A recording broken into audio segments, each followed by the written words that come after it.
हज digital portal के जरिए वाजिबात की पहली किस्त की अदायगी शुरू हो गई है। आज़मीन हज को one link PSID bank card और मैनुअल बैंक चालान के जरिए अदायगी की सहूलत दी गई। दूसरी जानिब मुख्तलिफ शहरों में डिजिटल पोर्टल सिस्टम बैठ जाने से आज़मीन हज को परेशानी का सामना रहा।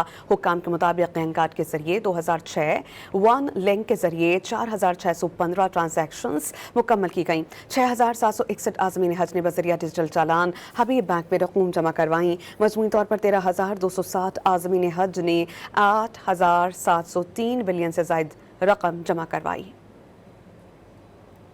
हज डिजिटल पोर्टल के जरिए वाजिबात की पहली किस्त की अदायगी शुरू हो गई है। आज़मीन हज को one link PSID bank card और मैनुअल बैंक चालान के जरिए अदायगी की सहूलत दी गई। दूसरी जानिब मुख्तलिफ शहरों में डिजिटल पोर्टल सिस्टम बैठ जाने से आज़मीन हज को परेशानी का सामना रहा। हुक्काम के मुताबिक पैन कार्ड के जरिए 2006 वन लिंक के जरिए 4615 ट्रांजैक्शंस मुकम्मल की गई। 6761 आज़मीन हज ने बजरिया डिजिटल चालान हबीब बैंक में रकूम जमा करवाई। मजमूई तौर पर 13,260 आज़मीन हज ने 8,703 बिलियन से ज़ायद रकम जमा करवाई।